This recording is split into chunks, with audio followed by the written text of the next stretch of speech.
And welcome to our show. We're still waiting for the hookup from RBN. Uh, there we go. What really happened with your host, Mike Rivero, because World War III is a really bad idea. Here is your host, Michael Rivero. And aloha, America. Welcome to our show today. It is Friday, October 2nd, 2020. Thank goodness it's Friday. Thank goodness it's Friday. Thank goodness it's Friday. We have a lot to talk about today. I'm going to try and catch up with some of the news that got sort of ignored and abandoned earlier in the week here. So we're going to hold off opening the phone lines until at least the bottom half of the hour. And of course, in hour number 2, the lovely Lady Claire will be joining us with her unique perspective on the world here. Obviously, the big news today is that President Donald Trump and First Lady Melania have both tested positive for COVID-19. Apparently, one of their staffers, Hope Hicks, came down with the illness. Was traveling with them on one of their campaign trips on Air Force One, and they tried to isolate her on Air Force One, but it didn't really take. And so now everybody's trying to find out how long Trump has had this, how many other people he's possibly exposed. Joe Biden and Chris Wallace may have been exposed during Tuesday's debate here. So the news has just been totally focused on this all day long here, with all kinds of doctors and medical experts weighing in and basically saying that they caught it early. The symptoms are very, very mild. Doctors are recommending zinc treatments and remdesivir, or whatever they call it. I forget how it's pronounced. They're talking about recommending that here. One of the most disgusting things about all of this is seeing all the Democrats out on social media who are literally dancing with joy that the president has come down ill. And I think it betrays sort of the culture of the Democratic Party that they would behave this way, because, you know, you don't want to see anybody get sick with any disease, let alone COVID-19. And you don't celebrate and take joy in the fact that somebody has come down ill. And, you know, it really does paint a very dim picture of the Democratic personality, if you will, as to what's going on here. Now, a lot of people have wrote in about this. Some are out there saying this was done deliberately to get Trump out of the campaign in these last few weeks before the election here. Others are saying maybe the president and Hope Hicks and the First Lady are the victims of the many false positives we've seen these tests produce. But it is reported they are showing mild symptoms. But then again, given that the COVID-19 test will show positive for any coronavirus, they could be down with the common cold. Anyway, Donald Trump tweeted out, "We're going to get through this together." They're self-isolating inside the White House residence. Melania Trump tweeted out saying, "We are feeling good." And they're basically hunkered down there in the White House. So a lot of people are now out there saying, was Trump a super spreader? And they're looking at the web of contacts the president has met over the last 7 days, including 8 flights, 2 helicopter rides, 3 rallies, 1 presidential debate, and hardly any masks. And so you have, again, a lot of these social media Democrats are out there saying, well, it's your own darn fault. You should have taken this more seriously. And again, the joy is uncontained, as it were. Now, Vice President Pence and his wife have tested negative for coronavirus. So has Joe and Jill Biden. And they're already talking about the possibility that Vice President Pence could take over the duties of the presidency under the 25th Amendment if Trump becomes incapacitated from COVID. Now, remember, he's in that age bracket where he's at greater risk for complications from COVID-19 than the general population. And according to this article I'm looking at that came from Damagood.com, they're saying it could even be that the GOP has to pick a replacement candidate if the president becomes too ill before the election. I think that's really going on out there and painting the dragon on the wall. I think he's going to shake this. I'm sure he's got the very best doctors in the country working on him right now.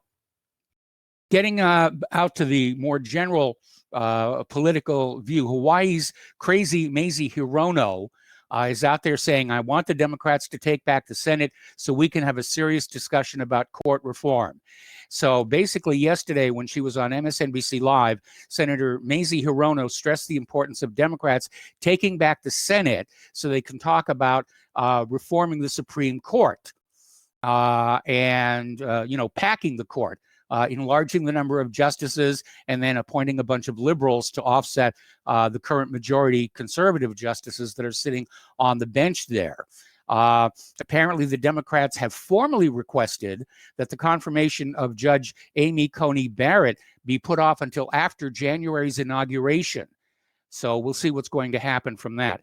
Mazie Hirono suggested rotating circuit judges, limiting the years a Supreme Court justice can serve as part of a number of things court reform would entail.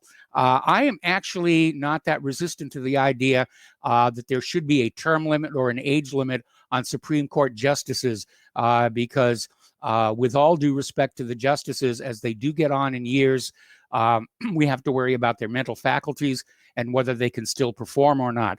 Now, sometimes justices will retire, and a lot of people are very upset that Ruth Bader Ginsburg didn't retire during the Obama administration, which would have allowed him to nominate a liberal judge to the bench here. Okay, U.S. District Judge William Osteen has halted an effort by the Democrat-headed North Carolina State Board of Elections to eliminate the requirement that voters have a witness sign their mail-in ballots. Now, one can only speculate why the Democrats want to get rid of the requirement of a witness signature on the mail-in ballots, but I think it's to basically make it easier and less work to fake a bunch of them. So as Raleigh, North Carolina NBC affiliate WRAL noted, Judge Osteen, who was a George Bush appointee, was concerned the state board was going around existing law. All righty, getting on into protests and wokeness and the rest of it. Police investigating Breonna Taylor's ex-boyfriend as part of a drugs probe were repeatedly told that she was no longer receiving suspicious packages for him at her home, but they still listed it in their search warrant and raided it. Taylor was shot and killed as 3 cops returned fire on her boyfriend, Kenneth Walker, who thought they were burglars during the March raid. Now it's come on out that the Louisville Police Forensics Lab couldn't identify or confirm that Kenneth Walker shot that police officer. There had been rumors that it was actually a friendly fire, that Kenneth Walker fired a shot that missed everybody. The other police opened fire and accidentally hit one of their own. Anyway, tragic situation here, but again, it's looking less and less like the police should have been there in the first place. Out in California, thanks to a bill signed into law Wednesday by Governor Gavin Newsom, the state of California will study reparations to Black Americans. Assembly Bill 3121 will create a 9-member task force to study and develop reparation proposals for African Americans, with a special consideration for African Americans who are descendants of persons enslaved in the United States.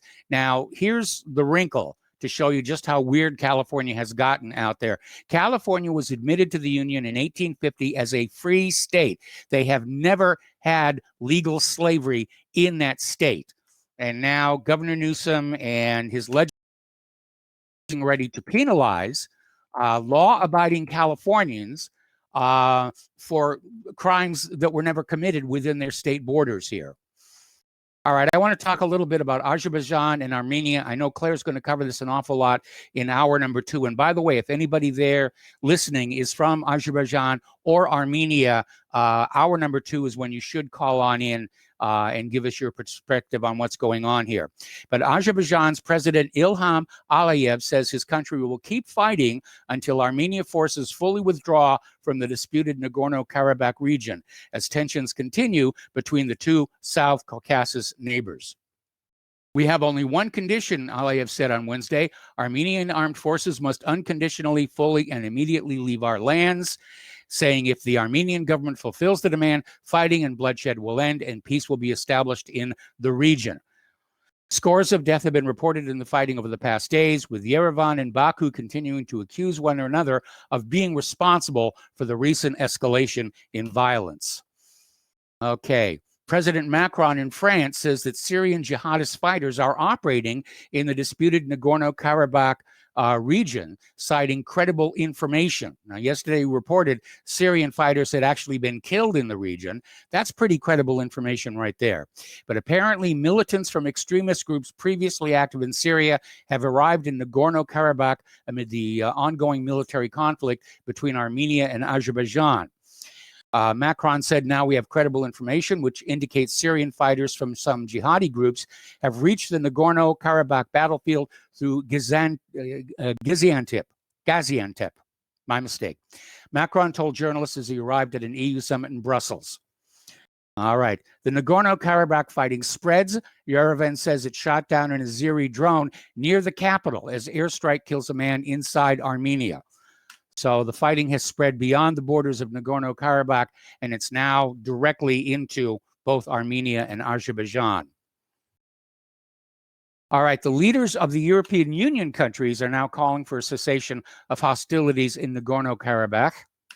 Renewed clashes between Armenia and Azerbaijani forces have been underway since Sunday, with both sides accusing each other of aggression.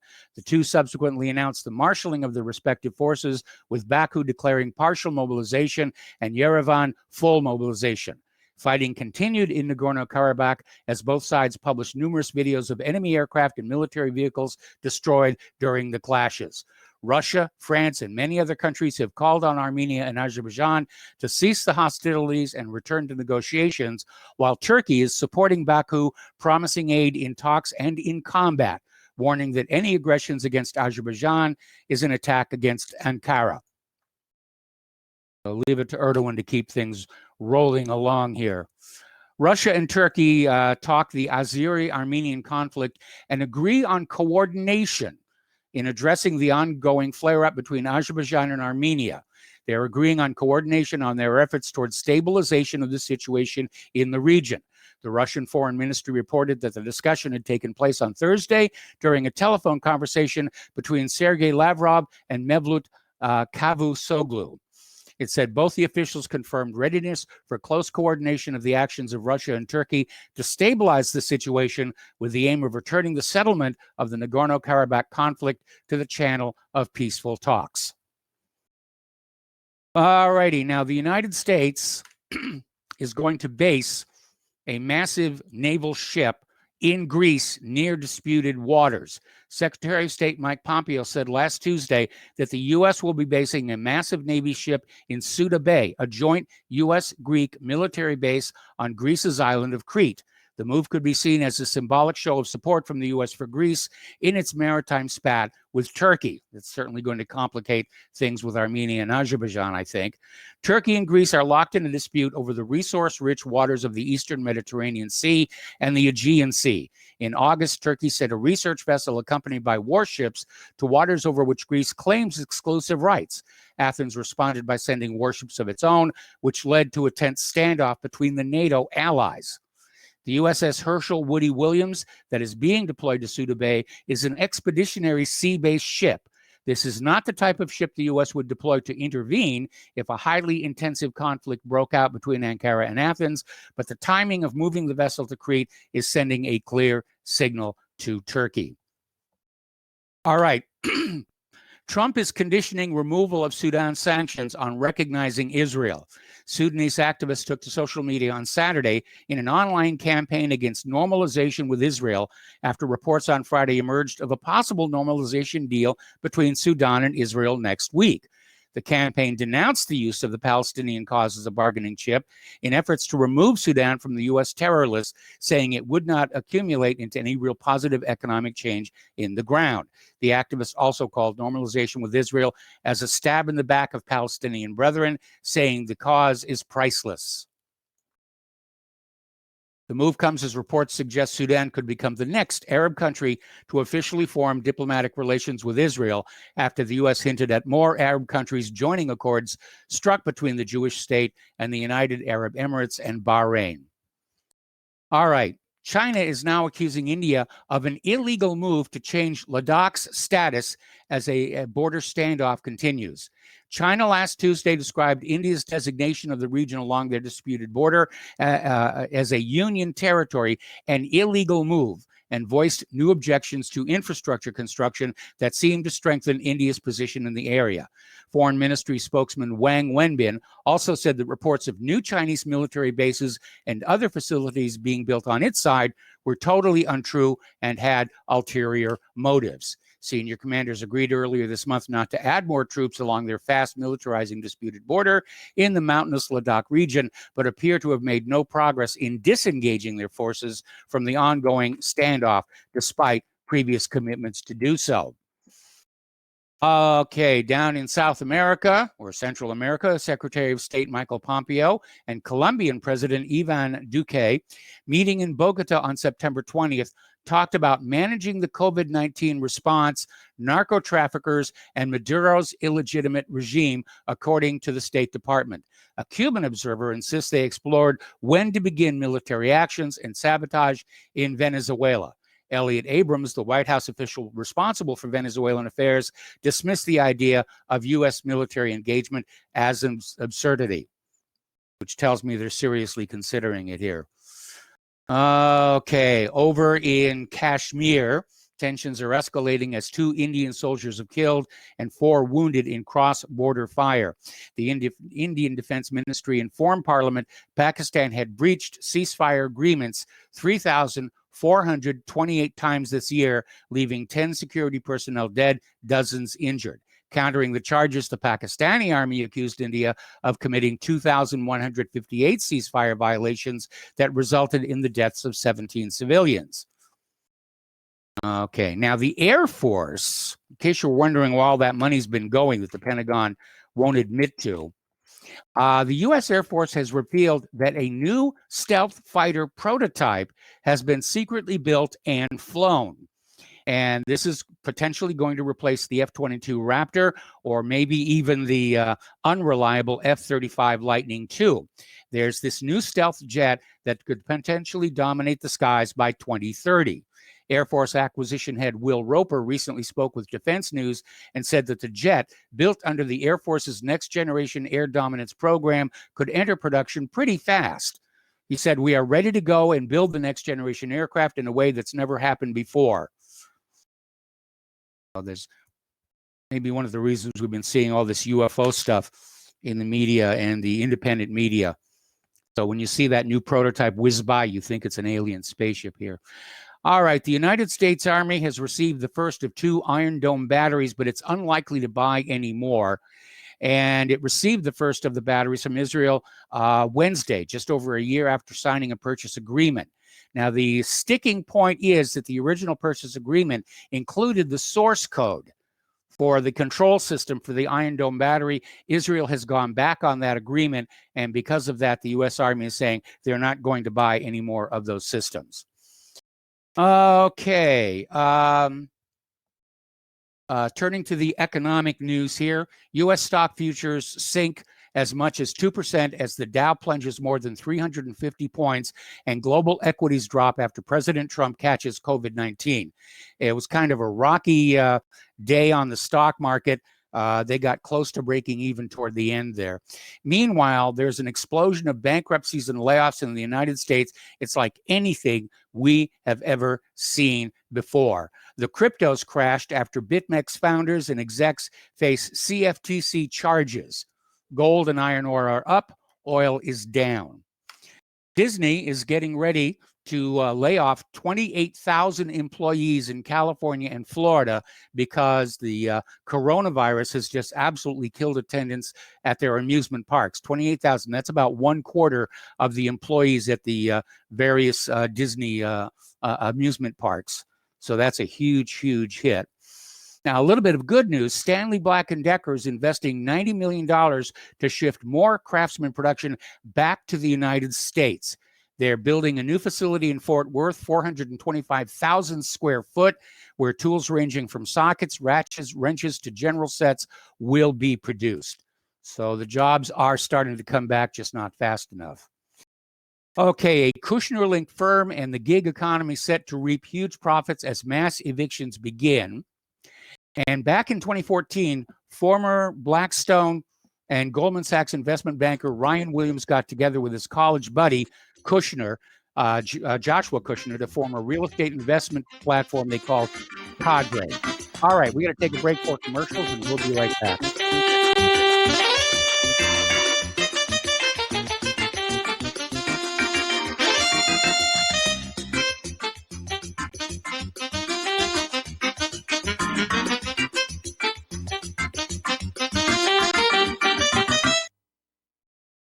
Hey gang, Patrick Slattery here with an important message that is pertinent to anyone who shops for groceries, eats food, or just has an inquisitive mind like myself. What I'm about to introduce you to is a segment of our food culture that has been kept so low profile to the American public that virtually no one is aware of how dominant it is on our refrigerator and cupboard shelves. What I'm talking about is the kosher certification industry and the new app, Koshertified, that delivers a comprehensive education on all aspects regarding this little-known practice. After reviewing this app, I found that it is useful for practically anyone who purchases food, regardless of their religious faith or identity. Its database of products not kosher certified is a win-win convenience for all food-conscious people. So why not check out the kosherquestion.com or click on the link at nationalbugle.com and see how modifying your grocery shopping with the Koshertified app can make a huge difference for your future. Folks, we're living in a world the likes of which we've never perceived any clearer than we do now. The plan for global governance has been in the works for generations and would have likely been achieved by now, but for the fact that the globalists left open their Achilles heel. With all their tools, Federal Reserve System, fiat currency, no child left behind, and then Common Core education introduced to our schools to dumb us down, vaccines, pharmaceuticals to lobotomize us, GMO foods, insertion of compromised or bought and paid for politicians, judges, mainstream media propaganda, all pieced together like a puzzle designed to ultimately bring the world under submission. But with all their strategy, they forgot one thing: knowledge. And knowledge is power. With knowledge, their bombardment is nullified. Folks, with that, as brilliant and knowledgeable as you've become, among the wisest audience of any radio audience in the world, and you are, I want you to take a moment to reflect and ask yourself, how much of that knowledge did I obtain from Republic Broadcasting Network? How high has my consciousness been raised since I've been a listener? How fast am I now able to discriminate truth from fake news by being a Republic Broadcasting listener? How clear am I now able to see the world since I've been listening to RBN? Ask yourselves those questions, folks. Then ask yourself, what is that knowledge worth to me? Like my morning coffee, how would I survive without it? A voice of truth in a sea of lies. Do we not all need to make sure it survives? Like public broadcasting, we are now finding we can only survive with listener support. Censorship, advertisers being attacked, truth itself being attacked. It's the only way through this. We at Republic Broadcasting humbly ask you to become a supporter. Look at your budget and make a determination of what Republic Broadcasting is worth to you and what you can afford on a monthly basis.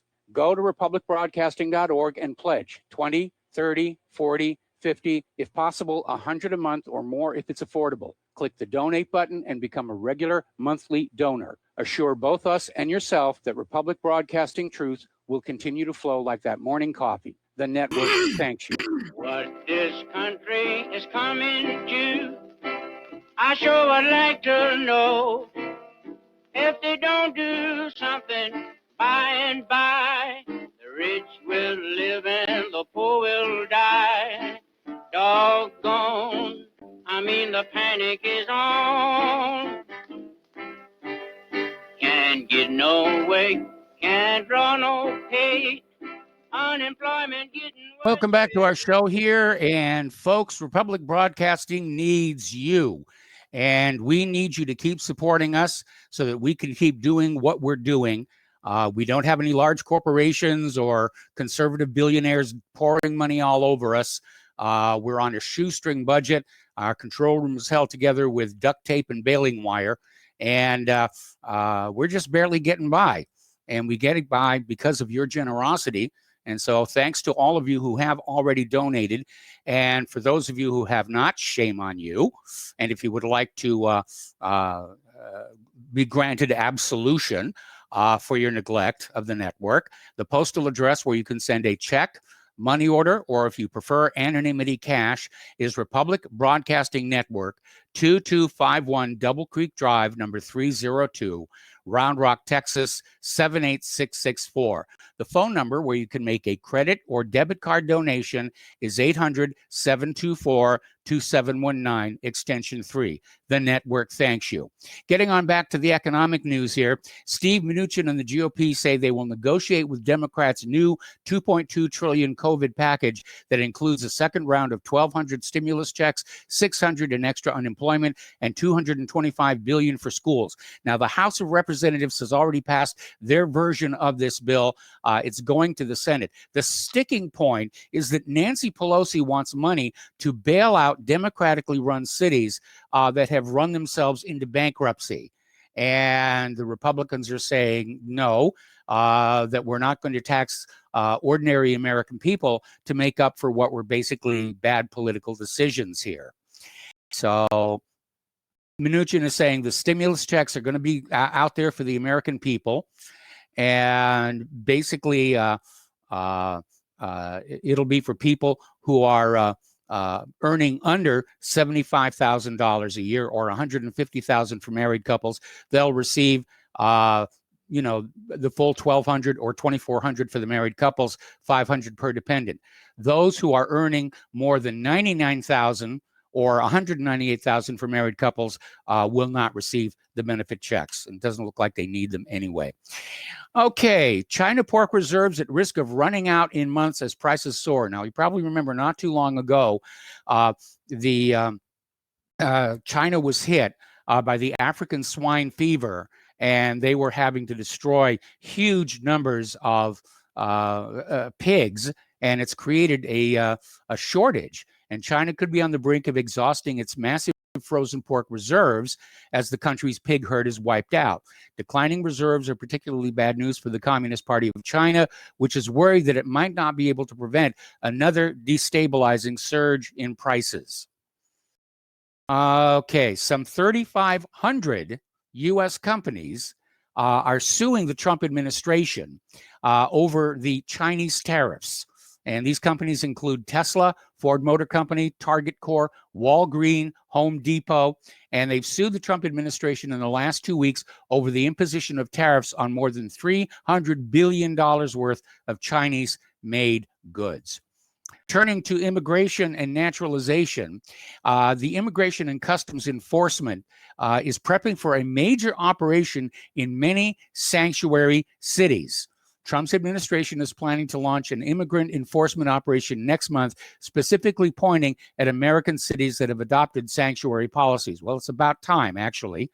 The Immigration and Customs Enforcement operation could begin later this week in California before being extended to other cities, including Denver and Philadelphia.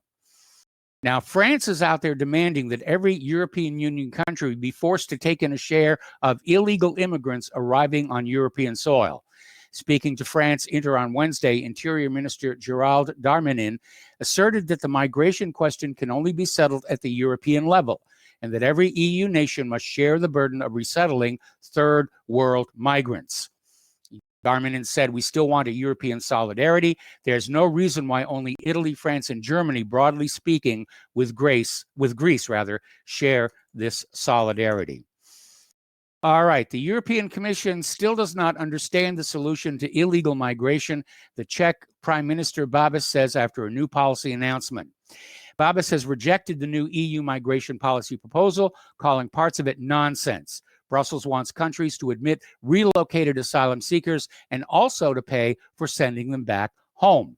At first glance, it seems like the European Commission still does not understand that the solution to illegal migration is to stop the illegal migrants when they arrive on European soil, which certainly makes a lot of sense to me. Okay. Julian Assange, his extradition hearing has come to a close, but we're not expecting a decision until next spring. But the illegal and unwarranted prosecution of Julian Assange by the U.S. government in a British court, Star Chamber, it's a prosecution of the First Amendment. It will prevent journalists in the future from informing the public of criminal activity by the government. This is already the case in a number of countries, and the U.S. and Britain are about to join them. Washington working through a British judge and a British prosecutor is murdering the First Amendment. All right, we're going to take another break for commercials. We'll start taking phone calls after these two words from our sponsors.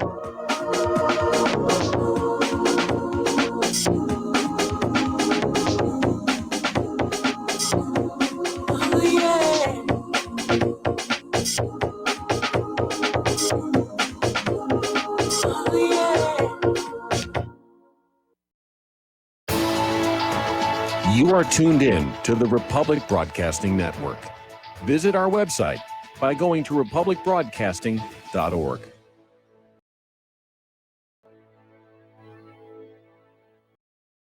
Homeowners, are you in foreclosure, expecting to be served with a foreclosure lawsuit, or suspect your lender has coerced you into an illegal mortgage transaction?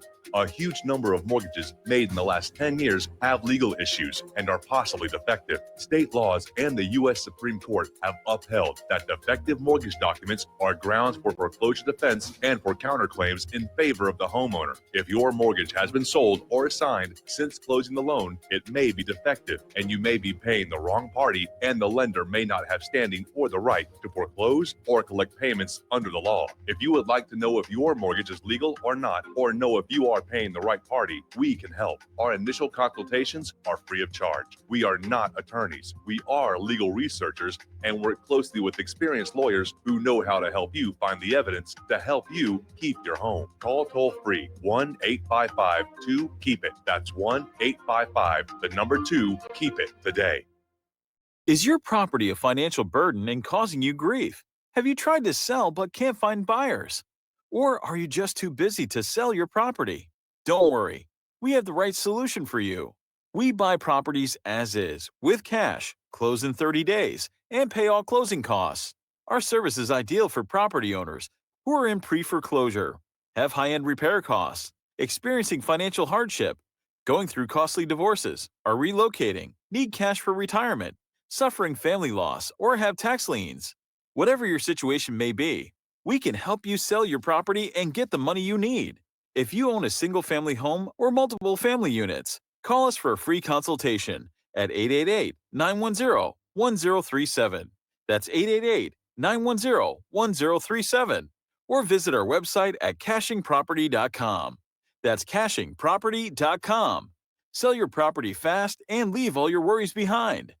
Corporate media dominates the American opinion. Finding independent voices that counter this avalanche is becoming increasingly difficult. With the endless corruption running rampant throughout our government, independent voices are needed more than ever to battle the offensive against our freedoms and liberties. As a listener of RBN, no one understands this concept better than you.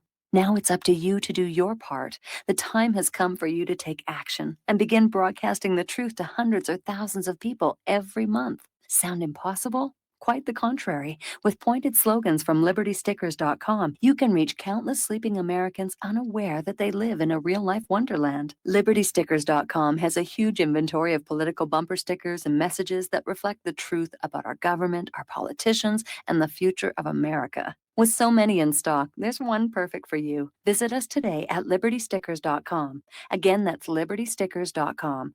Do your part. Your voice is important. Let it be heard. If you got the money, honey, we got the bombs. We'll plant them anywhere you like and blow up anyone. Whip this world into a frenzy, killing babies, dads, and moms. If you got the money, honey, we got the bombs. If you got the money, well, we won't say we did. The towers in New York. Welcome back to our show here. We're talking about Julian Assange, and apparently a big part of the U.S. case against Julian Assange is a claim that he was tried to crack passwords into government databases, that he assisted somebody else in doing that, which would definitely put him in violation of the Espionage Act. But apparently that whole argument has pretty much fallen apart. And apparently, at the end of the third week of the extradition trial, allegations related to this were entirely discredited by Patrick Eller, who was a command digital forensic examiner responsible for a team of more than 80 examiners at the U.S. Army Criminal Investigation Command headquarters in Quantico. And apparently they had an anonymous witness detailed an alleged CIA plot to kill Julian Assange. All right, we're going to open the phone lines now, 800-313-9443, and we're going to take a phone call from Seth in Oklahoma. Hello, Seth. Welcome to the show. What's on your mind today? It's an honor to speak with you, sir. I just say thank you for everything you've done. All Wars are Bankers Wars.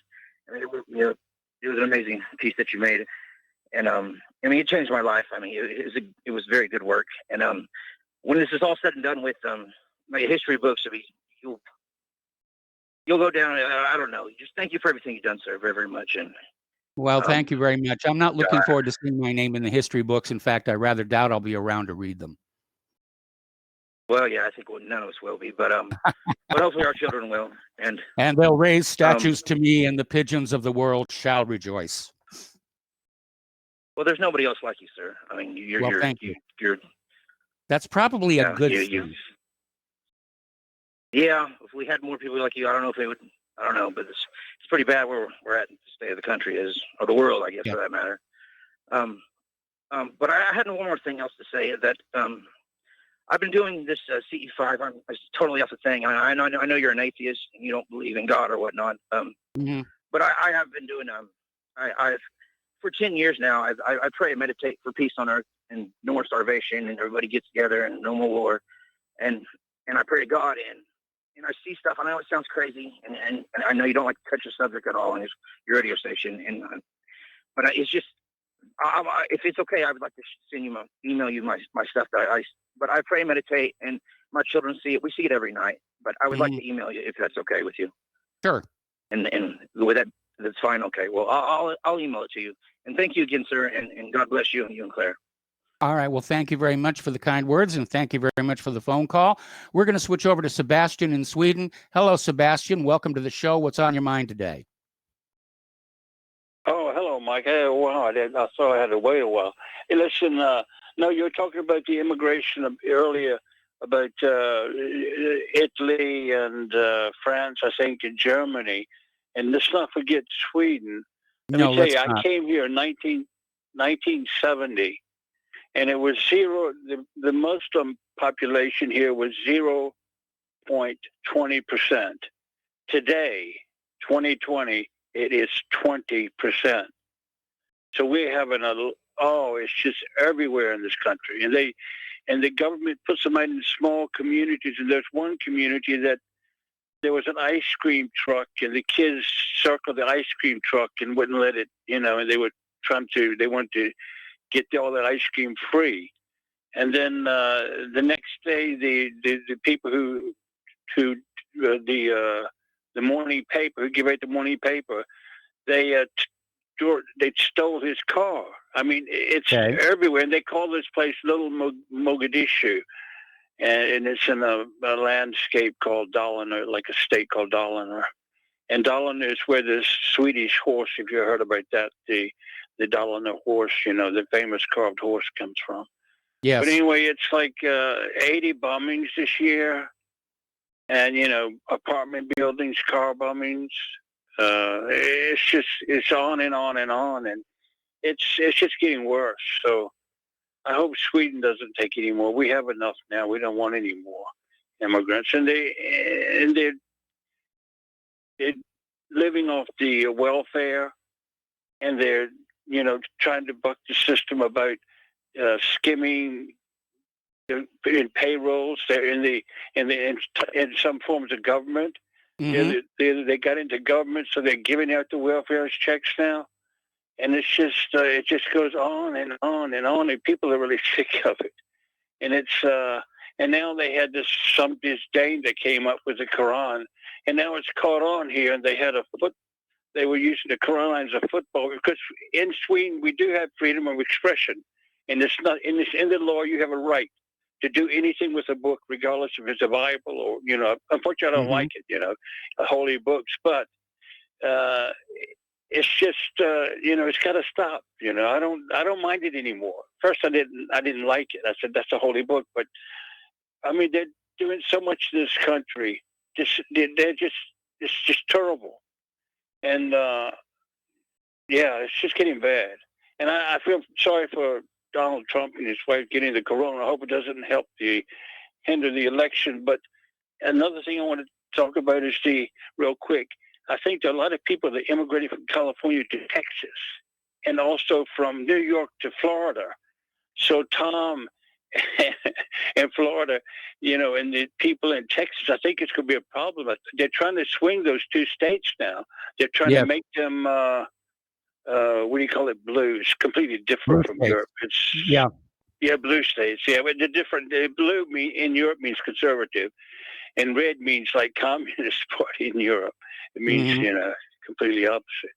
Yeah, but I hope that doesn't happen. Okay, you and Claire, have a nice weekend. Take care of yourselves. All right. Well, thank you very much for the phone call. Getting on back to the news, we're talking about Julian Assange. Apparently, this high-profile extradition hearing of Julian Assange blocked human rights groups from monitoring the trial here.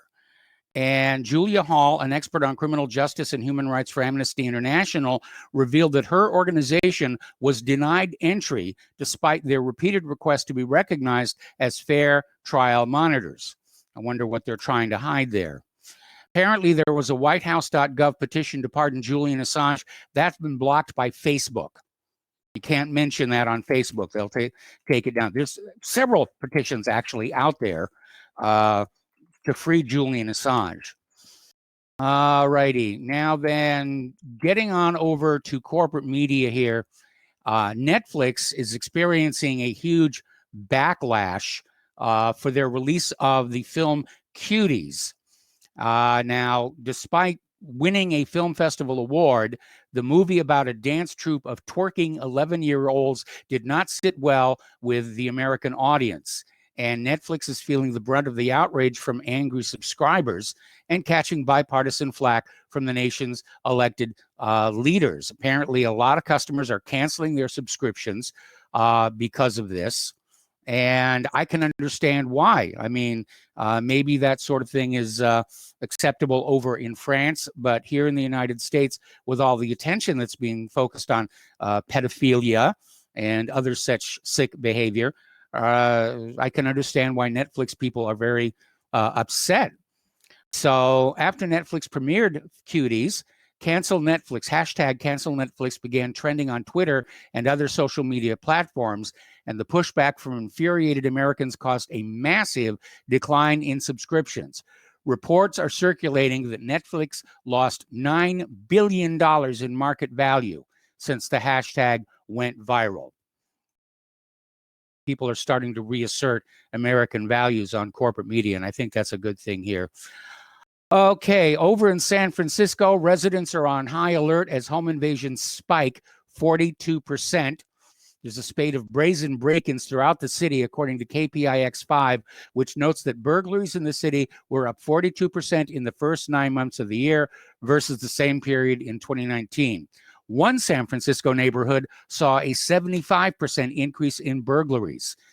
Thieves used to target tourists for smash and grabs, but now they seem to be stealing goods and money from residents' homes, with few travelers coming to the city.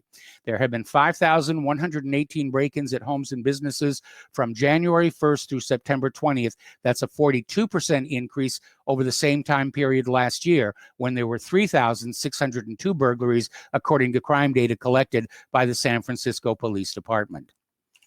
Okay. Now, we mentioned this before, but we're going to mention it again because I have a question to ask. California Governor Newsom has announced a ban on all gasoline-powered cars by 2035. He wants everybody driving electric vehicles. Here's the problem. California's electric utilities are struggling just to keep up with current demand. They're having rolling blackouts out there. What's going to happen when everybody's got an electric car they're plugging in to recharge overnight? So Newsom obviously was not thinking this all the way through. It's a pander to the environmental wackos, and it sounds good, but there are some practical issues unless they start going back to building some more power utilities here. I mean, they're trying to do everything on solar cells and windmills. And, the irresistible force has hit the immovable object, and something's going to have to give here. Okay, now let's see. The Department of Justice is nearing an antitrust action on Google. Trump is eyeing a tech curb. The Trump administration moves toward antitrust action against search giant Google. It's campaigning to enlist support from sympathetic state attorneys generals across the country. Trump pushed his campaign against big tech, touting curbs on legal protections for social media platforms he denounces as biased against conservative views. Okay, we're going to take a phone call now from Al in Canada. Hello, Al. Welcome to the show. What's on your mind? Al, are you there? There you are. Yep, I am now. Okay. Yep. I heard the almost like flushing me down the toilet. Well, it's a signal to let the caller know they're on the air. Yep. You were just talking about that disgraceful thing there, that filthy film from France. Cuties. Yeah. I was almost going to say cooties, but it's cuties.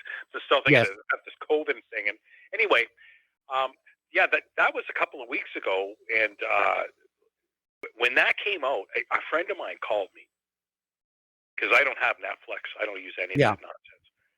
And he told me about it, and I said, "Yeah, I know. I've already heard. I was reading about it like a day before or something."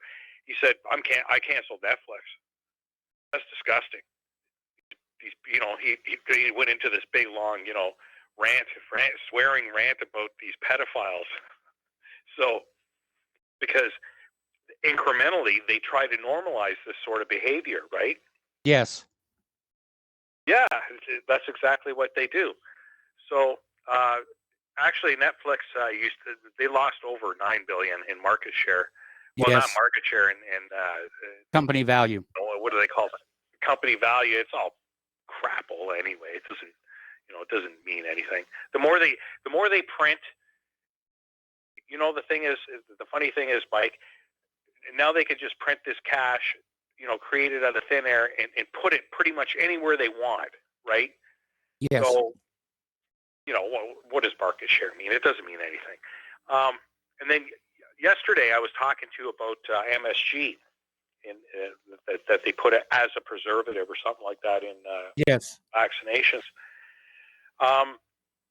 And it was a while since I've looked this stuff up, but now I'm looking at it, and so MSG is an excitotoxin.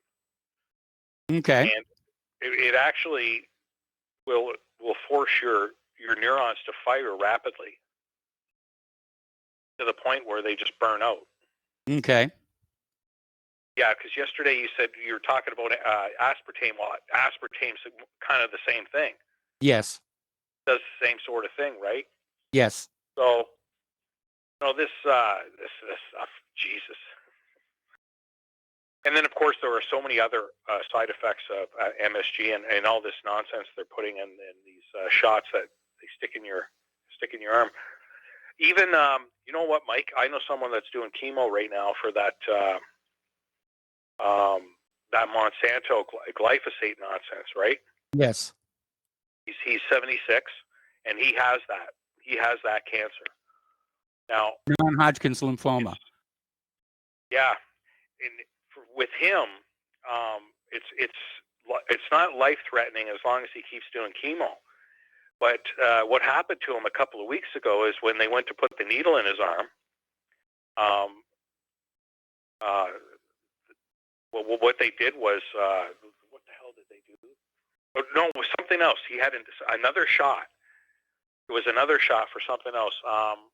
I can't remember what it was, but it was kind of like a flu shot or it was some kind of vaccination, right? Mm-hmm. And it was supposed to go into a muscle, and they hit a vein, and they pumped it right into his bloodstream. He didn't die, but he almost did. He almost did. He came really close to it. He's an older fella. Yeah. And of course, he's kind of weak now because he's doing chemo like 3 times a year now. So for six he goes like on these 6 week stints. Yeah. Because of the glyphosate. Well, he's a farmer, right? Yes. Anyway, so like there you go. It's like I said a long, long time ago. Anytime anyone has a needle put in them, there is always a risk. Yes. It doesn't matter what's inside of it. There's a risk. That's just the way it is. So anyway, after this happened, Mike, they actually decided to put in one of those shunt things in his arm for his chemo. Stent. Yeah. Yeah. Yeah. Because they screwed up, and he's complained about some of these nurses they can't find a vein, so they're poking them all over the place. Blah blah blah blah blah. Anyway, that's all I have to say. It just goes to show you, Mike, healthcare isn't much better up here than it is down there, except it's quicker and cheaper. Up there, like down where you are, it's quicker. It's quicker, but it's cheaper up where you are. All right. Well, thank you very much for the phone. Is it cheaper? Well, I don't know. We don't have doctors making $3 or $4 million a year, right? Yeah. So all right. Well, thanks I'm going to have to let you go. We got a commercial break coming up here, and getting up to the top of the hour, and the lovely Lady Claire. So we'll be right back after these few words.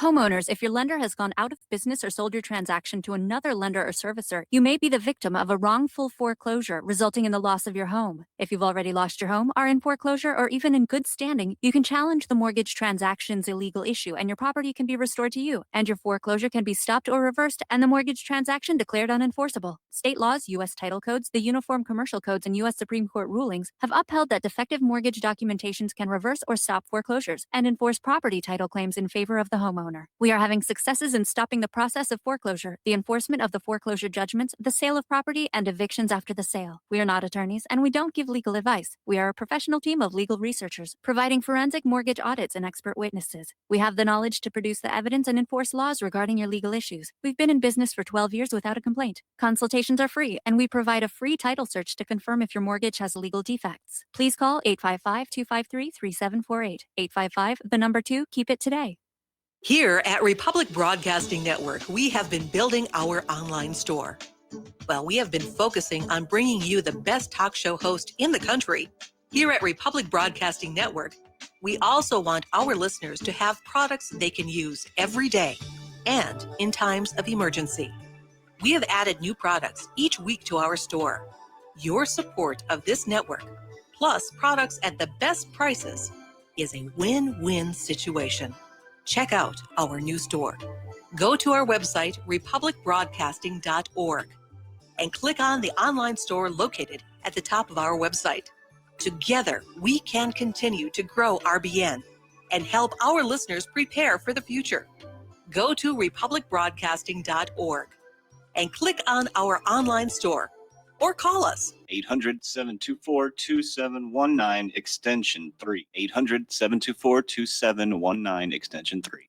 What would you say if I told you we have a new tool that will increase production and lower maintenance costs for your meat processing company? And it would pay for itself in just 6 weeks. When pigs fly! The new EaseOff Model Easy 4 replaces old spring-style carcass droppers and is faster, safer, and more reliable. The EaseOff lowers or lifts 1,000 pounds to or from your rail automatically using our remote control. Sounds expensive. Can I afford it? Can you afford not to try the EaseOff? It installs fast with just 3 bolts in place of your current dropper. The effortless operation will reduce fatigue and injuries, speed up your line, eliminate downtime, and increase profit. How can I order my EaseOff? Go to easeoff.com, EAZEOFF.com, and hurry because we are offering $200 off on the new Easy 4 for a limited time. Easeoff.com. We make pigs fly. Cows, too. Ease Off LLC, Summersville, Missouri. 417-932-6419.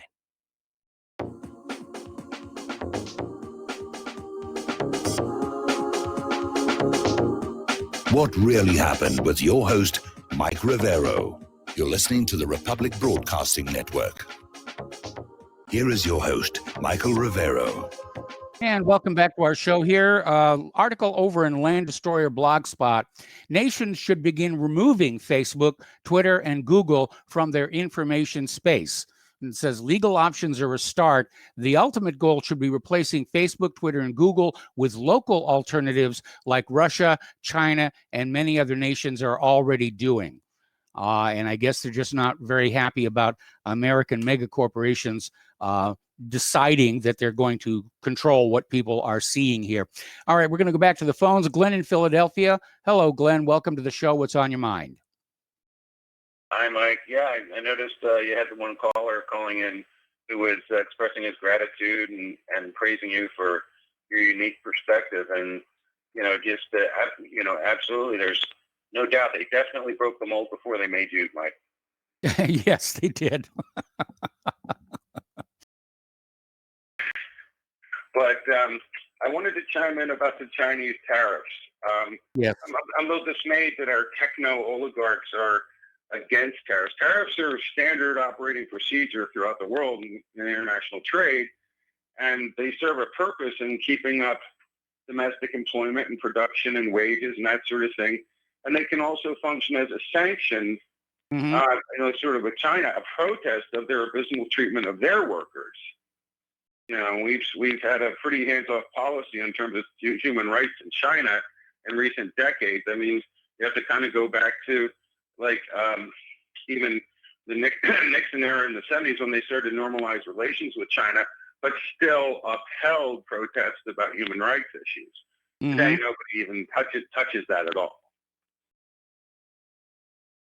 Okay. Xi Jinping can get away with whatever he wants, and if our techno oligarchs get us to stand down from tariffs, it's going to hurt our jobs. It's going to hurt our productivity, and it's not going to make any point with China about human rights issues. So I'm not quite sure what Elon Musk or anybody else's objections are relative to the Chinese tariff issue.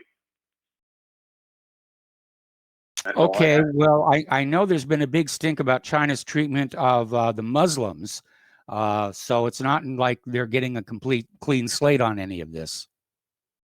Right. They sort of have to acknowledge it. I mean, the Uyghur Muslims in camps and stuff like that. I mean, a lot of them are treated pretty much like the way they treat the Falun Gong or Christians, and organ harvesting and all that sort of thing. So, it's. But our objections are tepid at best. Let's see, we should do that. Okay. Well, that's because we're too dependent on China for manufactured goods, and I think probably it would be a good idea for us to become less dependent on China, which, of course, is part of the Trump platform. And Biden's apparently hopping on board that now, saying that he wants America's future to be made in America. So I that's one area where both the candidates seem to be in agreement. Well, hopefully, yeah. There have been some stories, in recent years about China warehousing a surplus goods that they couldn't export. Okay, I'm going to have to let you go. We got to take a break. Take care. Thank you. All right, we're going to take a break for station identification and back with the lovely Lady Claire after these few words.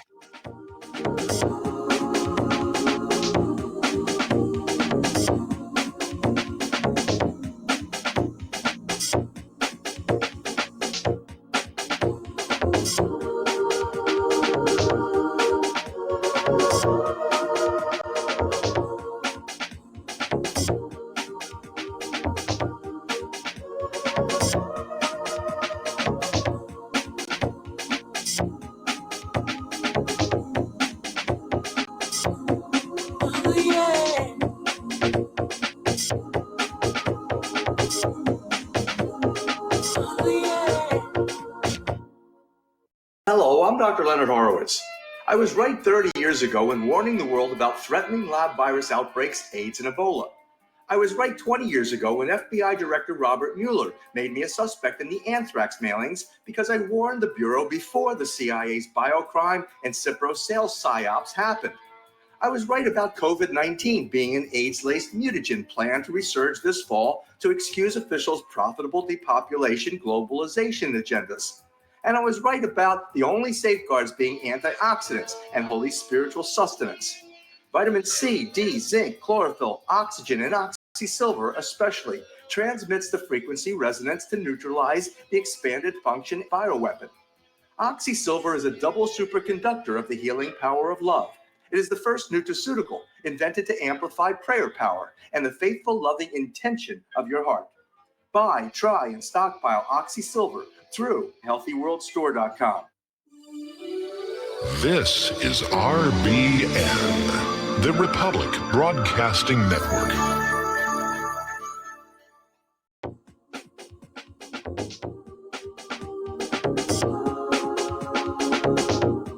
What really happened with your host, Mike Rivero. You're listening to the Republic Broadcasting Network, where you'll find out what the Fukushima's going on. Welcome back to our show here, hour number 2, and we're going to close the phone lines after this next phone call from Layla in Canada. Hello, Layla. Welcome to the show. What's on your mind today? Hello? Layla dropped. All right. Well, then we're going to close the phone lines for a while here. Okay. For those of you watching on YouTube, this gorgeous creature sitting next to me is the lovely Lady Claire, who likes to join us on hour number 2 every Friday with her unique perspective on the world. And I understand that you have a specific subject that you're in high dudgeon about. Oh, yes. Okay. I think it is possibly one of the most concerning stories that most people haven't heard of here in the U.S., unless they go to the English language edition of Russian or Iranian press that's still alive. Or they listen to Republic Broadcasting. Yes, or they do that. Apparently, we have a situation between Azerbaijan and Armenia where war started last Sunday.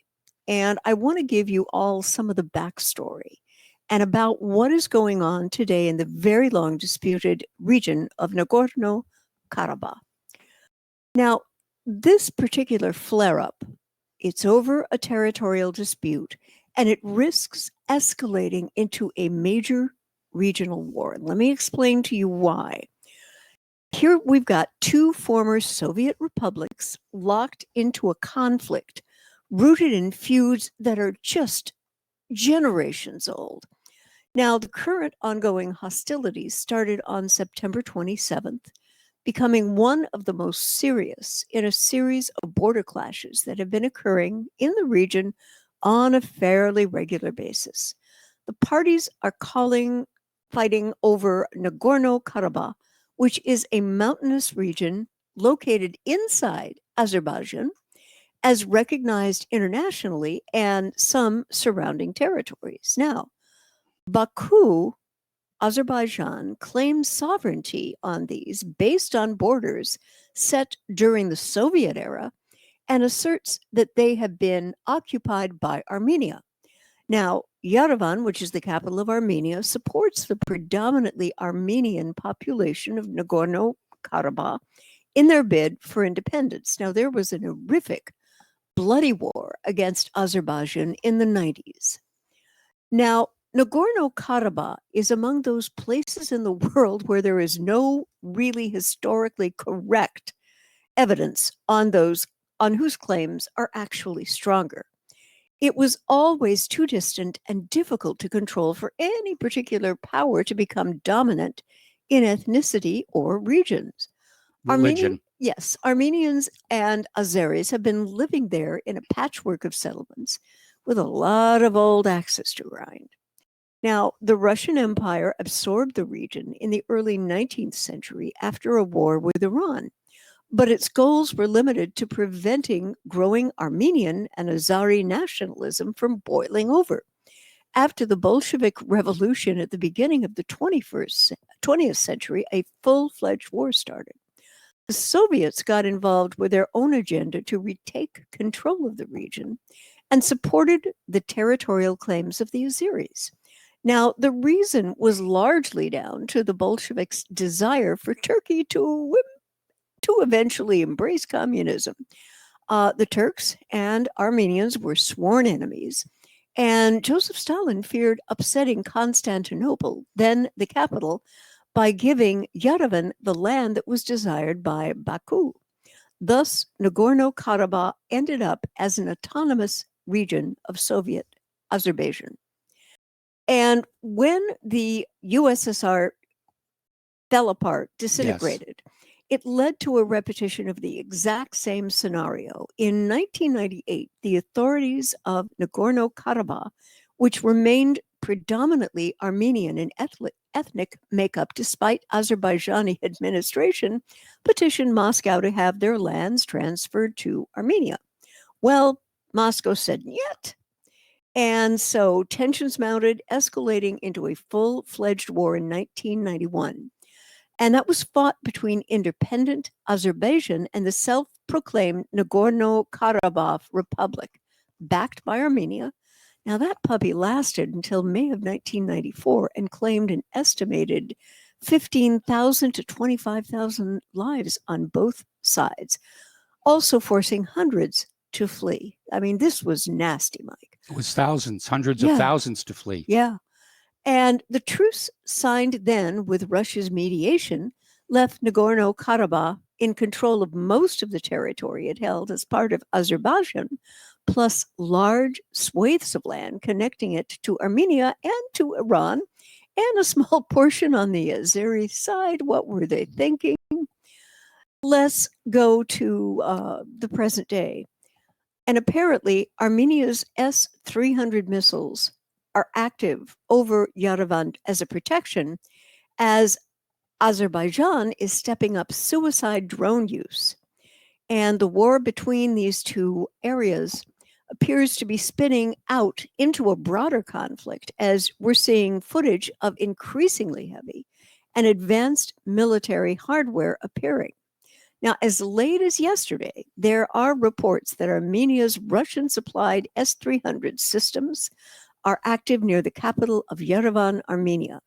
There are new viral videos circulating on military channels purporting to show the S-300 missiles intercepting a possible enemy drone or inbound rocket right near the capital. That's got to be scary for those people, Mike. Footage from Armenian shoulders shows the moment when an Azerbaijani IAI Harap loitering munition, also called suicide Gotta watch drone. out for those musicians. Yes, they're terrible. Okay. Target what was claimed to be a troop transport bus in Vardanis, Armenia. Now, amazingly enough, and you wouldn't think this for little Azerbaijan, they've got a very sophisticated drone program. And they have been supplied for years by Israeli defense firms, including so-called kamikaze drones. Now, these suicide drones appear to be in use right now by Azerbaijan's army, and Armenia has just recalled their ambassador from Israel over Azeri weapon sales. And apparently, Israel is providing Azerbaijan with about 60% of its weapons. I wonder where the other 40% is coming from, Mike. What do you think? You know, black market, U.S., Russia, Yeah. Iran, who knows? The usual suspects. Yes.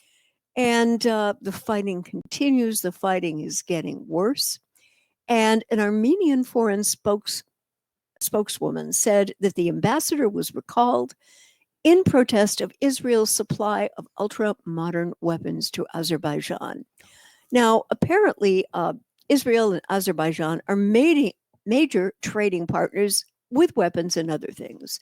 Now, Hikmet Hajayev, the assistant to the president of Azerbaijan, told Israeli media on Wednesday that Azeri forces are definitely, he confirmed that Azeri forces are using attack drones in Nagorno-Karabakh. And Hajayev said that the Azeris are very appreciative of cooperation with Israel, especially with defense. Now, what has been noted by plane spotters is that Azeri cargo planes have been spotted landing at an Israeli Air Force base this week. And it's kind of a common thing for these planes to come and go. But the frequency and the timing indicate that what's happening is that the Israelis are supplying more weapons for Azerbaijan right now, as we speak. And the conflict here has never really been resolved, only frozen, if you will. So the resumption of hostilities didn't come up out of the blue. Apparently, major flare-ups, not unlike the current one, occurred in 2014, 2016, and July of this year. But what is different, what is driving this, is the stance taken by Turkey, a longtime backer of Azerbaijan and Armenia's historical nemesis. And you might remember that about 100 years ago, World War I, there was this horrific genocide of Armenians. And Turkey will never take responsibility for it. And They claim Israel it doesn't never want us to happened. talk about it because there's only one Holocaust and genocide, and that's theirs, and everybody Oh. else is guilty of trademark Yeah. infractions. And so what Erdogan has been doing, America's frenemy, Ankara has been openly goading Baku into seizing the disputed lands by military force. Now, this situation is putting Russia in a rather delicate, shall we say, situation, as Moscow is a longtime ally of Armenia and has a military base there. But at the same time, Russia has been working with Turkey on a number of international issues, such as bringing peace to Syria. Now, over the past couple of days, the Kremlin and the Russian Foreign Ministry have been calling on all parties to the Nagorno-Karabakh conflict to take a deep breath and return to negotiations. Now, there was another article also coming from antiwar.com. If you've never looked at this blog, please do yourselves a favor and do. And this article is authored by Major Danny Serson, USA retired. And he says, no dog in this fight. Nagorno-Karabakh's conflict isn't about us or Russia. And he notes that if there was any further proof needed that a utility diminishing NATO has all but reached its breaking point, on Wednesday, French President Emmanuel Macron blamed Erdogan's warlike rhetoric for removing Azerbaijan's inhibitions in reconquering Nagorno-Karabakh. Now, these ostensible NATO brethren have traded insults after their navies nearly came to blows off Libya's coast this July, each calling the other and perhaps the whole alliance brain dead. And Mike, maybe both are right. They may well be right, but Yeah. I mean, the danger situation here is that Yeah. if Russia comes in to aid Armenia Yes. and Turkey comes in, and Turkey's already apparently running Azerbaijan's air force for them. Yeah. Turkey could invoke the NATO alliance on that side, Russia's on the other side, and Mm-hmm. we're really off to World War III. Yeah. And then there's that minor matter that in backing Turkey in Nagorno-Karabakh, America is siding with a government full of official genocide deniers about the Armenian genocide, Yes. World War I. And part of the reason for all those fraught ties between Ankara and Yerevan is that the Turks will not confess to displacing, starving, and killing a million or so Armenians during the First World War. And it's a deeply held non-culpability delusion. And Surgeon talks about in 2016, he was with a Turkish exchange officer in a strategy class at Fort Leavenworth, nearly tore his head off when he politely nudged this guy on the subject. Now, apparently, this Turkish exchange officer soon left the course and sought asylum in the US after Erdogan stymied a suspicious coup attempt in July, fearing himself among the many military personas non grata in its wake. Now, the madman number 3 is Boggy Bottom. You know, Yes. the boys in DC and their imaginary Russia monster friend. Finally, the world's family's crazy curmudgeonly uncle, Uncle Sam, is more than a wild card at any time in 3+ decades of Nagorno-Karabakh strife. Washington styles itself the foremost honest broker for global conflicts, but it never really seems to do that. Ever heard of Palestine? I'm just saying. However, as Nagorno-Karabakh has shown, even the most tangential and distant discord belies America's professed straight dealing. Old Sam hasn't yet met a far-flung fracas from which he won't take sides, seeking personal benefit, accelerate, and counterproductively catalyze for quite some time. And if Washington catches a whiff of Russia, well, Mike, as you just said, it's game on. It's game on. It's game on. Yeah. The U.S. has long had its vulturous eyes on the region, especially after the Soviet Union's final collapse in 91. It still does, maybe more now. And Sirson mentions again when he was a student at the Army's Command and General Staff College in 2016-27. Interestingly enough, way back then, all the officers focused almost exclusively on planning fictitious but highly realistic combat missions in the South Caucasus, where this area is. And the recurring scenario involved, get this, take a breath, defending Azerbaijan and incidentally its pipelines and Caspian Basin energy sources from a northbound attack from a breakaway statelet of ethnic Azeri Iranians, planned, practiced, simulated offloading troops, tanks, and supplies at Georgia's Black Sea port through its capital, Tbilisi, of course, neatly bypassing Russian and Armenian territory, and staying clear of the Nagorno-Karabakh Third Rail, naturally, in the front lines in southern Azerbaijan. Come to think of it, in the war game, U.S. forces traced a rather reverse route of the corporate-crafted BTC Baku-Tbilisi-Ceyhan Turkey pipeline. Must have been a coincidence. It couldn't have been real, right? No, of course not. And Surgeon is saying, to be fair, his joint strategy instructor was a thoughtful, sensible guy who eschewed the mission's potential for grandiosity, always questioning ambitions, challenging assumptions, and emphasizing regional tensions and limitations. This is a realpolitik guy, whoever this teacher was. Mm-hmm. And in fact, he was the person who truly piqued this writer's interest on Nagorno-Karabakh. That said, to my knowledge, he didn't choose the scenario. And the fact that similar war games infused the military world for a couple of decades speaks to the thinking in Washington. And while Armenia stayed tangential to the CGS training, it was quite clear that Azerbaijan was the protected protagonist, invaded by putatively Iranian factions, and of course the Russian menace was always in the air. Gosh darn Russians. Gosh darn Russians. All of which reflects an increasingly, if inconsistently, Azeri-friendly U.S. posture since the late 90s. Now, despite the real but often inflated influence of the Armenian American lobby, consider it the Kardashian factor. Kim has been weighing in with a number of tweets, and so is her brother. The Washington winds have been blowing Baku's way for quite some time.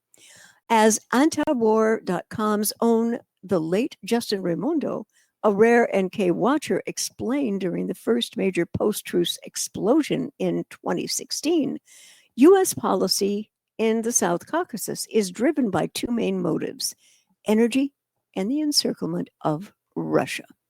The view from Moscow, and frankly the objective outer space, is clear. Since the late 1990s, the U.S. has geographically overt NATO eastward bound expansion, and diplomatically by denying legitimacy to Russia's sphere, or, say, in regional affairs caged in the bear.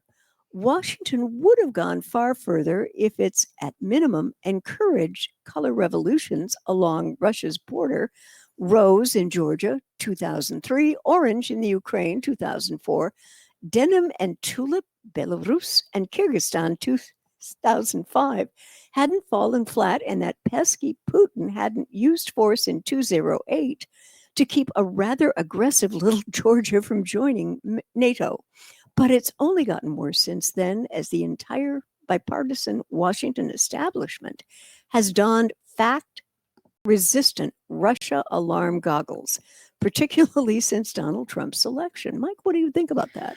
Well, that's true, and Yeah. it really doesn't have that much to do with Donald Trump. It would have been the same thing with Hillary Clinton back in 2016. I agree.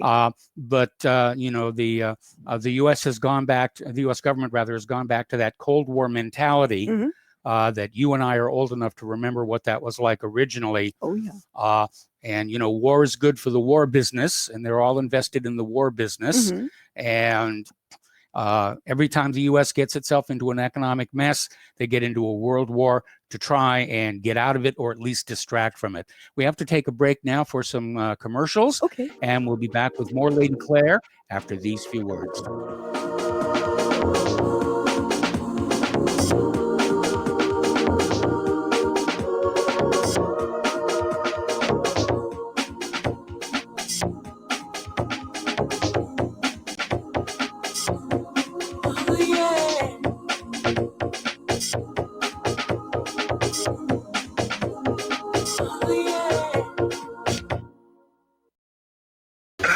Broadcasting Network late night premiere show of Red Pill Hardcore is hosted by activists that want to hear from you, the listeners. So that you can get involved in the activism, please call in at 800-313-9443 at 10 p.m. to enter the discussion. To book yourself as a guest, call our studio at 202-657-5715 or contact RBN staff.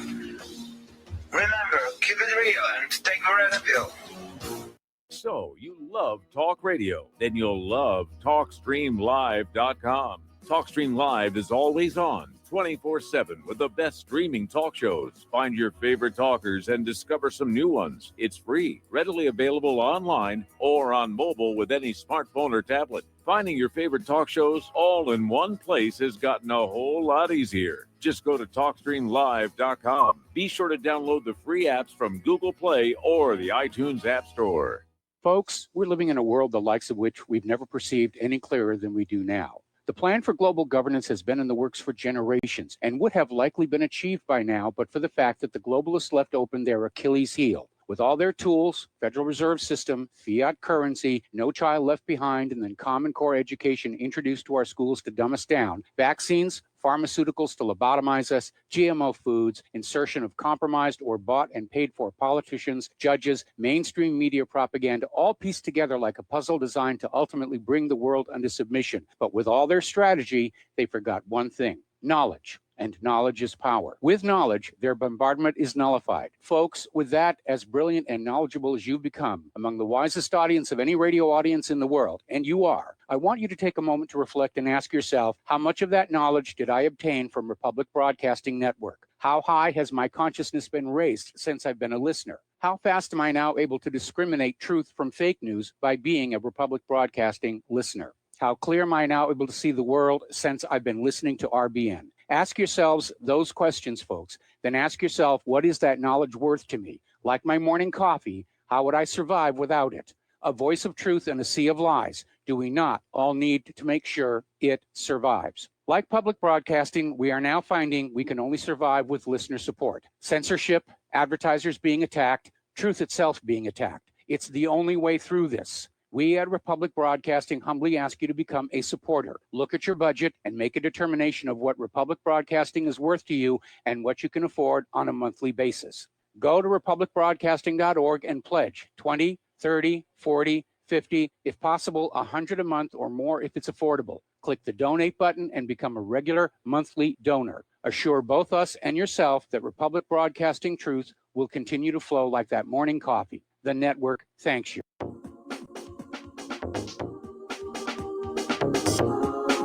What really happened with your host, Mike Rivero. Join Mike on the air. Call toll-free 800-313-9443.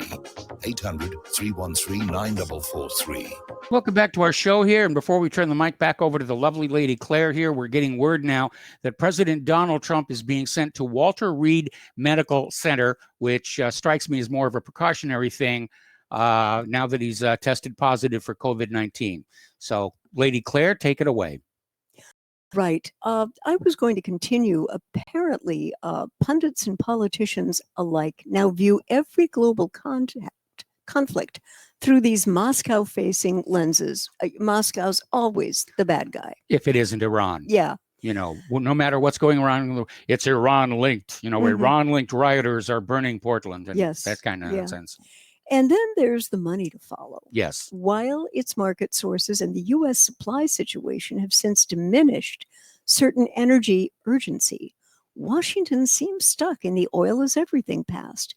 It was that calculus which, in the late 1990s, helped push America toward Azeri amenable positions in the Caucasus.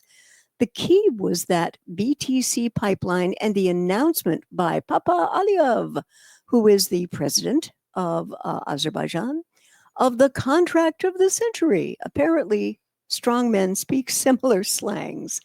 That centennial deal amounted to an agreement with a consortium of oil companies, Amoco, Pennzoil, BP, Unocal, McDermott, Statoil, Lukoil, and the state-owned Turkish and Saudi enterprises, which granted them exclusive rights to Azerbaijan's oil and gas reserves. Adding insult to injury, it's another inconvenient truth of his career that in 1997, now environmentalist guru and then Vice President Al Gore presided over the White House signing ceremony of 4 additional Caspian Sea contracts between Aliyev Sr. and U.S. oil giants Exxon, Chevron, Mobil, Amoco, which merged with British Petroleum BP a year later. These deals were reportedly worth some $8 billion. Now, I don't know about you folks, but $8 billion still sounds like a lot of money. It is a lot of Yeah. money. Certainly And- a lot more than we have. So keep those donations to RBN coming in, folks. Okay. Please. All right. And as it relates to Nagorno-Karabakh, there's one fact to keep in mind. Armenia has no oil reserves to speak of. But I'm sure that nasty corporate cash would never sway the evenness of Honest Abe's successor in Washington. Only wait for it. The 2016 burst of Nagorno-Karabakh combat, what Raimondo dubbed the April's Fool War, was launched by Azerbaijan just as Aliyev the Younger was flying back from Washington. In that meeting, Secretary of State John Kerry used suspiciously Azeri-inflected language, calling for an ultimate resolution to the decades-old conflict. Kerry, maybe unwittingly, had the incendiary phrasing, which was absurd, and Justin Raimondo wrote, because the crisis has already been resolved, meaning facts on the ground supported a de facto independent Nagorno-Karabakh that accords with self-determination as the world as it is, as well as the world as it is. No doubt there are serious outstanding issues, and Baku has real grievances. The expelled NK Azeris have a right to return, and 7 additional Azeri majority-occupied districts should be handed back to Baku. Nevertheless, by pretending that there's a solution that involves peaceful reintegration with Armenian supermajority Nagorno-Karabakh into Azerbaijan, the U.S. all but greenlights Baku's resort to game-changing conquest. Now, they talk about the ghost of Woodrow Wilson. Mhm. Now, at the root, the Nagorno-Karabakh conflict and the U.S. perceptions of it come down to the seemingly incompatible tension between 2 geopolitical and international legal principles: Armenian self-determination and Azerbaijani territorial sovereignty. So far, all attempts to square that circle in Moscow, Brussels, and various international bodies has failed miserably. Washington, though, has barely tried, especially since the energy-crazy late 1990s and the September 11th, 2001 attacks. And the writer makes the observation, funny, isn't it, how inconsistently various American administrations have applied the self-determination principle pronounced by President Woodrow Wilson in January of 1918. Not that Wilson evenly applied his own policy either. Just ask anti-imperialists like Mao or Ho Chi Minh how they fared at the Versailles Peace Conference. About as well as Germany. Oh, wow. Yeah, not good. And the Versailles Peace Conference planted the seeds that created the Second World War. Yes. Yeah. And in fact, from the first, contradictory commitment to popular sovereignty was an American trademark. You can talk to a Kurd or a Palestinian or some Kashmiris about that. And furthermore, since the fall of the USSR, the US and a compliant West treat the synthetic post-Soviet state borders, just called Azerbaijan, a Soviet fiction created by Stalin back in 1999. We're going to come back. We've got a break. We've got to take another break.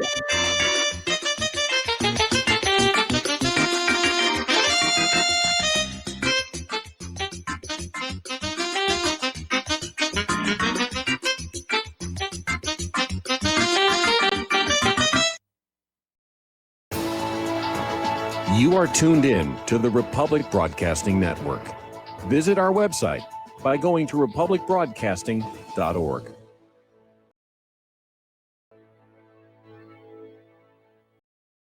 Extend your life with Extendovite. Extendovite really works. Here are some reviews from Amazon.com. John Hess, 5 out of 5 stars. Awesome. Probably my only review, but at age 40, I was getting bad heartthrob and left arm pain, mainly before bed.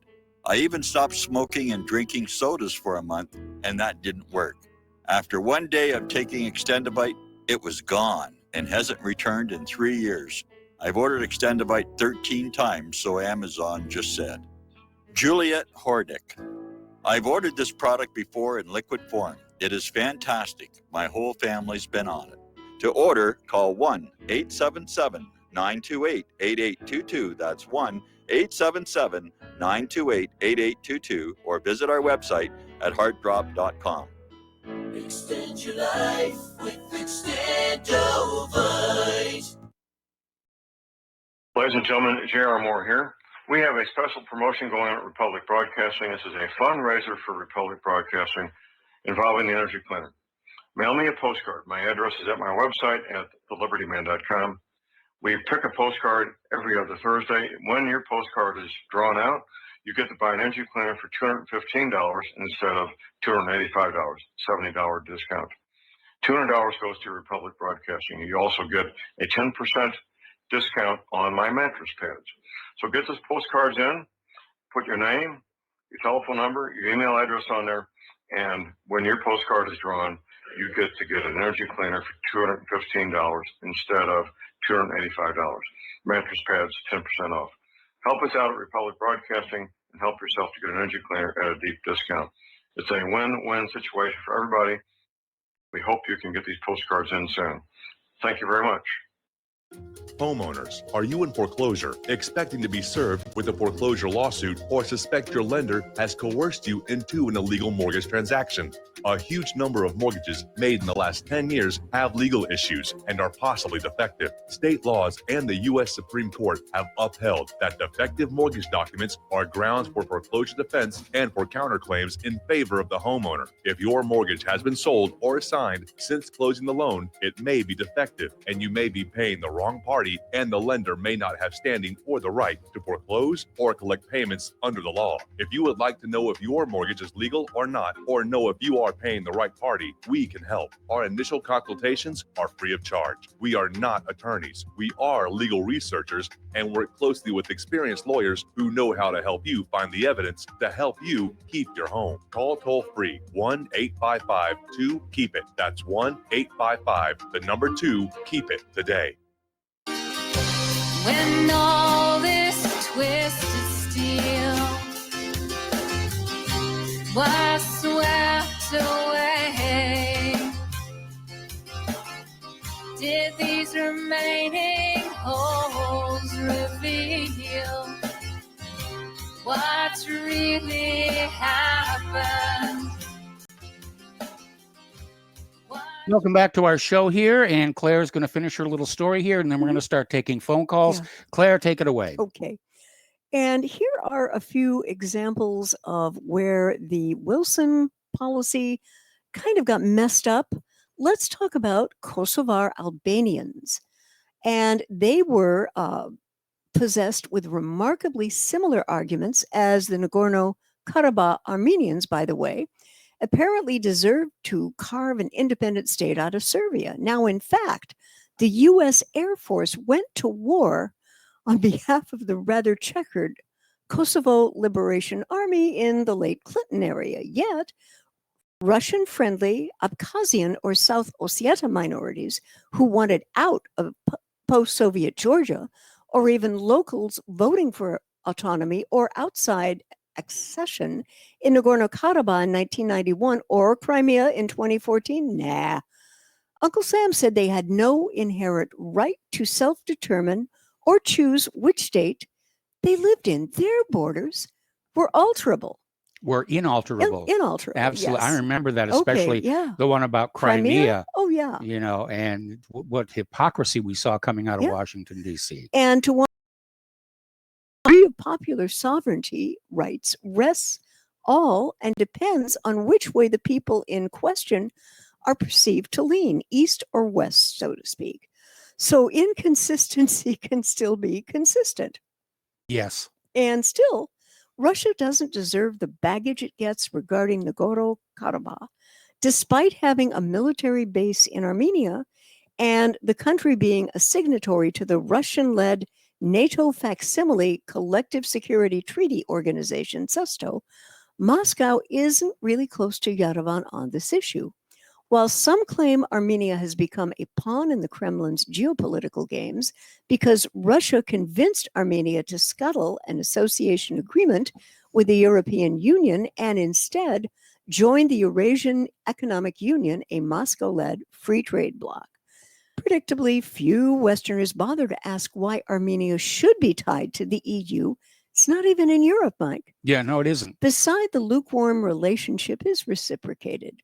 Indeed, Russia's responsible hedging behavior during the NK conflicts has, according to the director of a think tank in Yerevan, engendered a justified Armenian perception of questionable and unreliable backing from Russia in the event the current fighting expands. Now, that's understandable given that the spokesman for the supposedly neo-imperial obsessed Kremlin said Monday that they're not even talking about military options. No, they aren't. Yeah.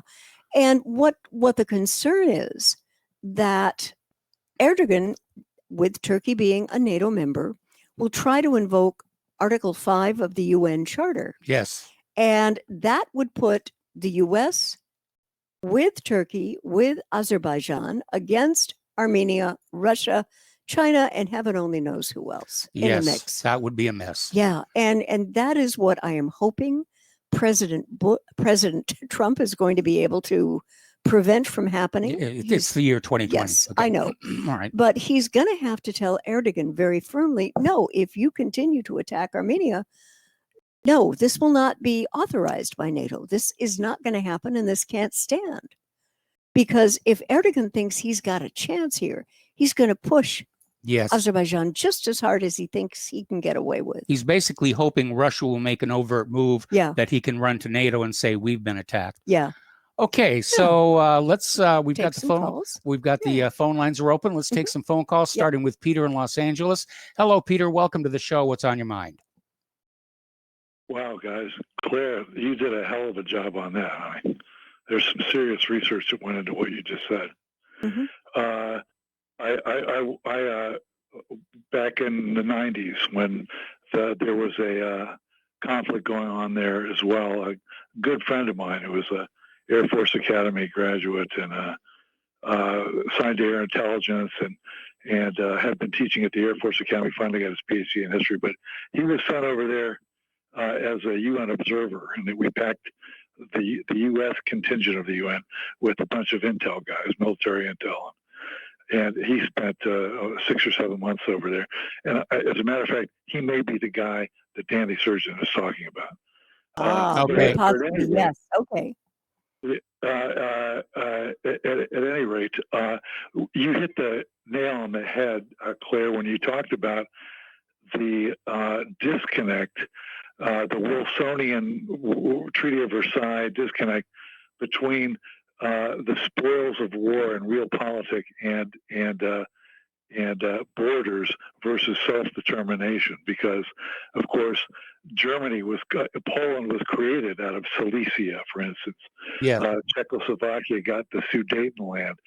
Danzig was a free city and had a huge ethnic German population that wanted to reaffiliate with Germany. On and on, as you cited in the Balkans as well, that went down into the 90s for conflicts. But it's always, we've always been ostensibly been anti-colonialists. But you're right about Ho Chi Minh too, right? Ho Chi Minh was planning on self-determination, but France was an ally and was a colony, and so we went with France. It's been a cluster ever since then. Yes. And the principles are good, but they're only principles that you can take when you can, because it conflicts with realpolitik. But man, I just wanted to tell you, Claire, that was really, really good, and thank you for that. And that's it for me. All right. Well, thank you for the phone call and thank you for the kind words. And we're going to switch over to David in Boston. Hello, David. Welcome to the show. What's on your mind? Hi, Michael. Hi, Claire. Can you hear me okay, Michael? Yes, you're on the air. Okay, because I can put my phone on mute if you have, but not on mute, but take it off speaker. But Michael, I'm beginning to think that Claire taught Stephen Cohen everything that he knows. What? Well, we take that as a compliment. Thank you, I think, David. Yeah, now let me ask you a brutally honest question, Michael.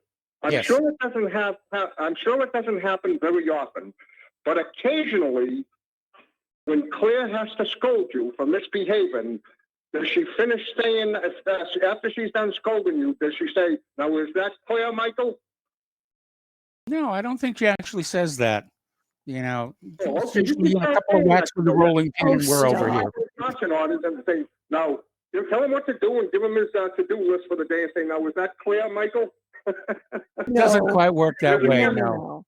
No, we've been together 29 years, and I would say that ours is a reasonably gently evolved relationship. That's how I describe it. I'm not henpecked, and I have Claire's permission to say so. Stop it. Okay. Mike, you know what I say? This battle of the sexes, when people get married, who's going to be the head of the family, and they fight about who's going to be the head of the family. Well, we take turns. We take turns. Now, seriously, what we have is we call the BBL, the big black line that goes down the middle of our household. And there are some parts of the household that Claire's very much in charge of.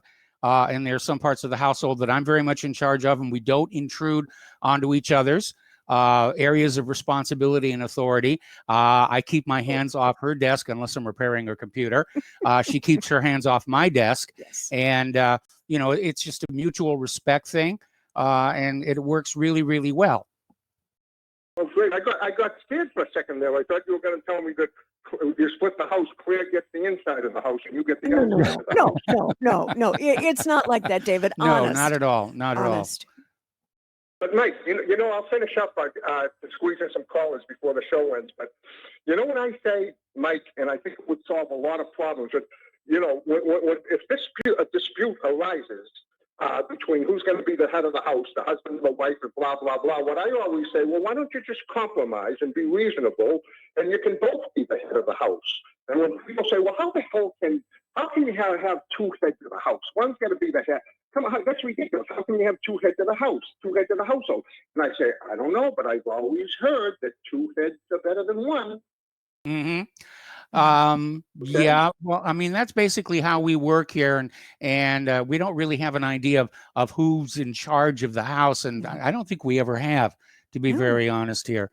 And, so again, we don't compete with each other. Which is a lesson I learned from watching my own parents destroy their marriage. and so I make a point of we don't play those games. Right. Well, you're true soulmates, obviously. So, you Yes. know, so soulmates don't have those kind of power struggles and everything. But hey, listen now, what else was I gonna say? Oh, I'll give you maybe one laugh before I go here. Okay. What do you call it when President Donald Trump, when he's in these tough trade negotiations with President Xi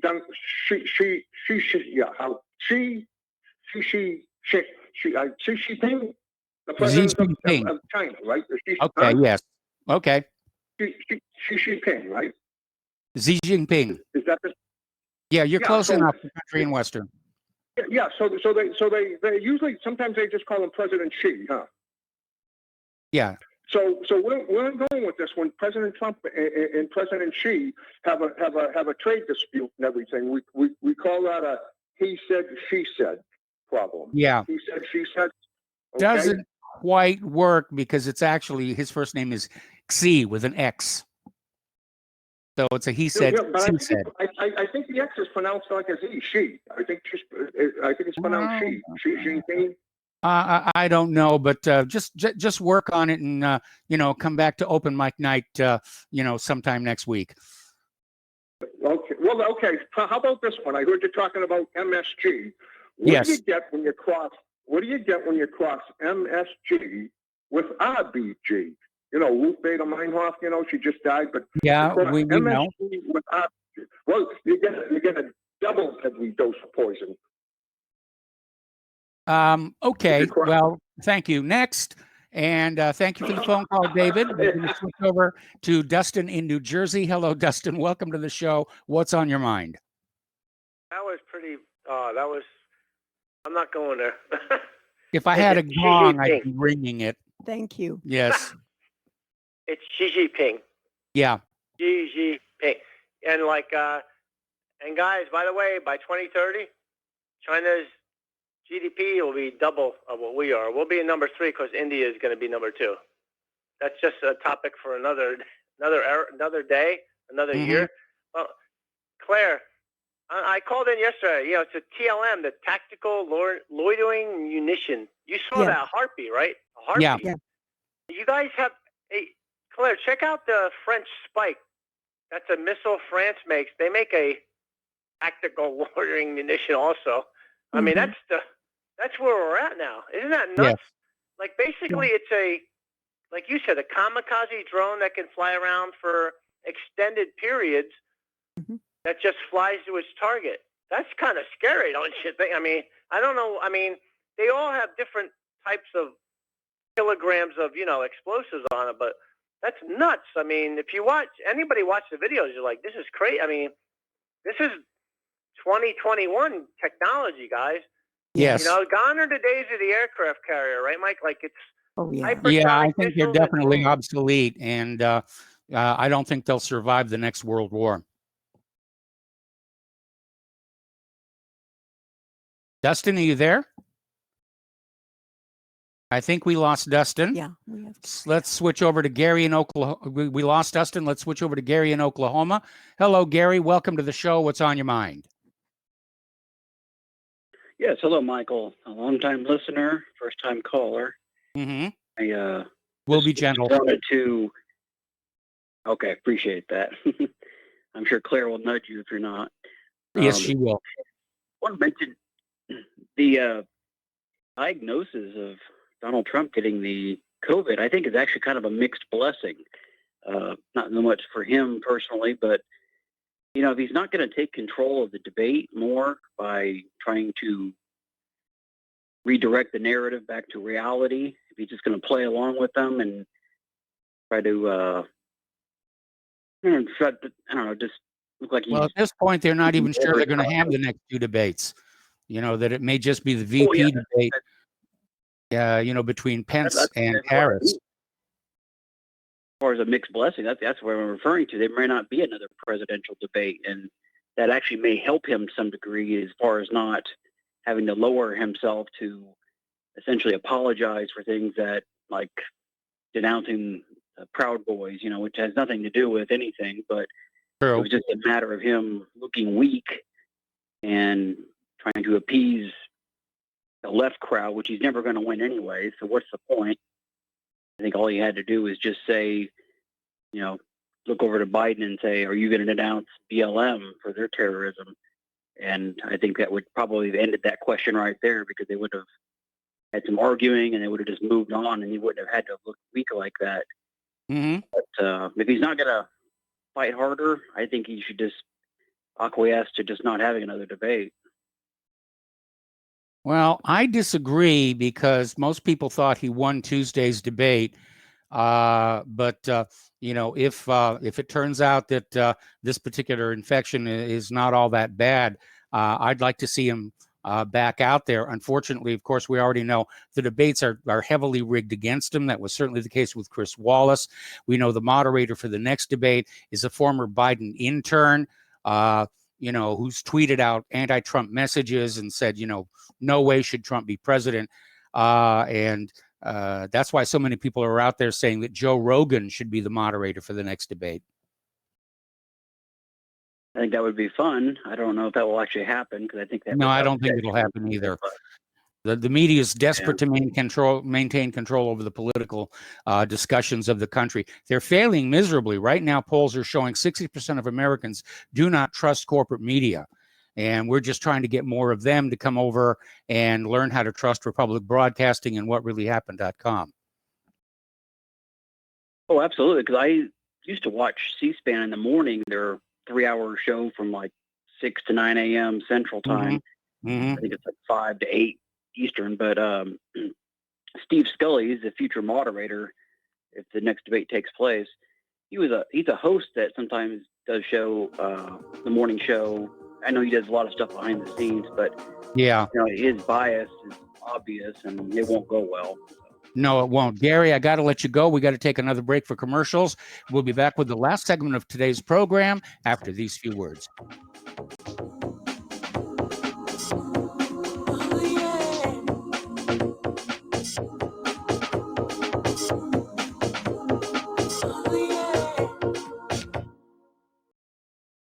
Is your property a financial burden and causing you grief? Have you tried to sell but can't find buyers? Or are you just too busy to sell your property? Don't worry, we have the right solution for you. We buy properties as is, with cash, close in 30 days, and pay all closing costs. Our service is ideal for property owners who are in pre-foreclosure, have high-end repair costs, experiencing financial hardship, going through costly divorces, are relocating, need cash for retirement, suffering family loss, or have tax liens. Whatever your situation may be, we can help you sell your property and get the money you need.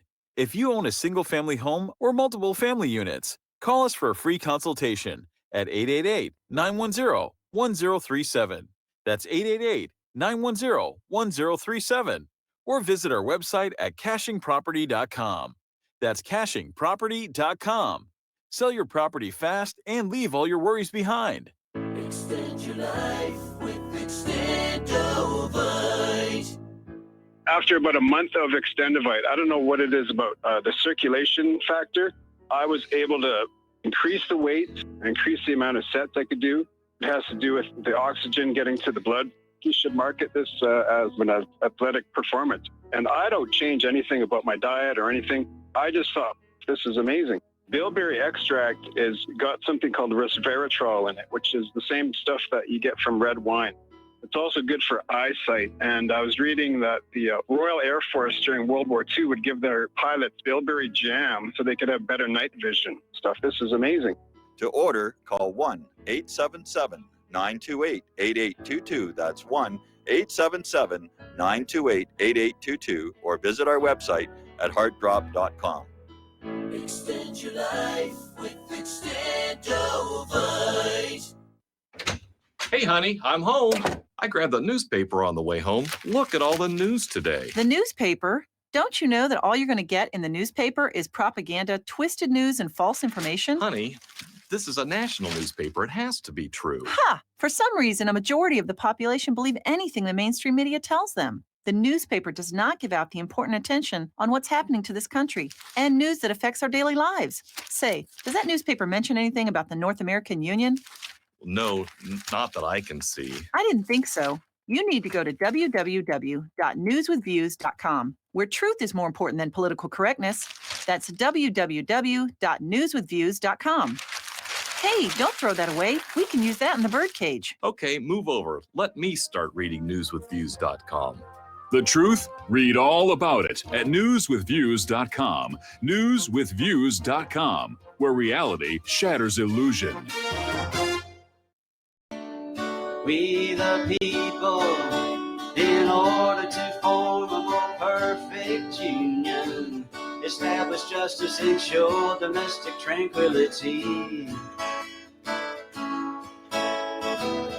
provide for the common defense, promote the general welfare, and secure the blessings of liberty to ourselves and Welcome back to our show here, last segment of our program on this Pauhana Friday, and we've closed the phone lines because Claire wants to finish up this story about Armenia, Azerbaijan. Yes.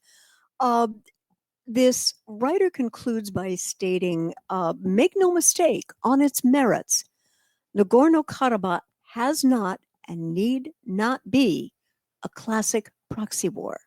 This isn't Libya or Syria, though Turkish and or American interventions could help make it so.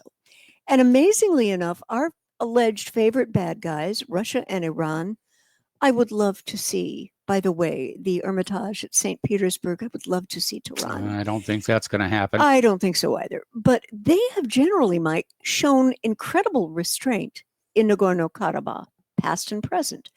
The former has quickly called on both sides to immediately halt fire and begin talks to stabilize the situation. One might assume that the latter would back its co-religionist Shia Muslims in Azerbaijan, or conversely, that Iran, pushed ever closer to Moscow by U.S. enmity, would tack towards Russia's treaty-aligned Armenians. Yet, Tehran rarely has come down strongly on either side. And few observers, even among the more aggressive Iran hawks, realize that the Islamic Republic is hardly a homogenous state, because 20% of Iran's people are ethnically Azeri, which at 10 to 15 million souls is greater than the total population of Azerbaijan.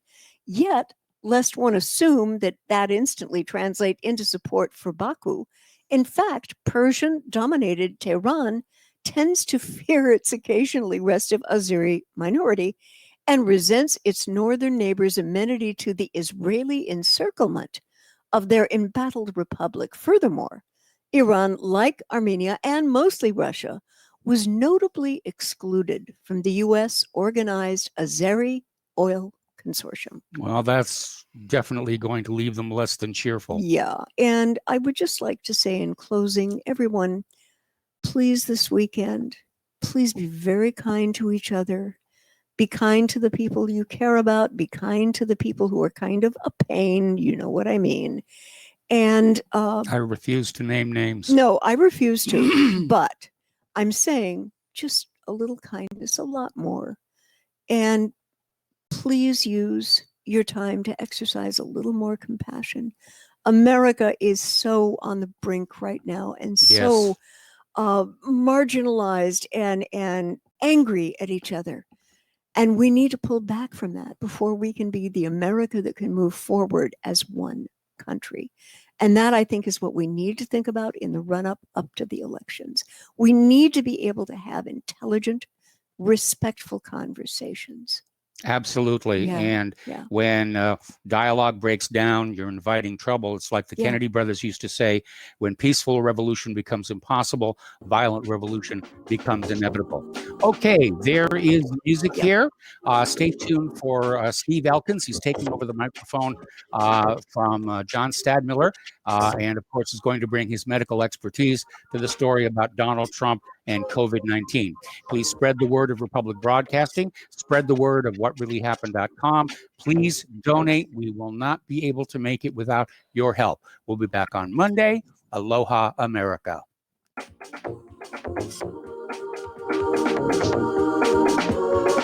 Thank you.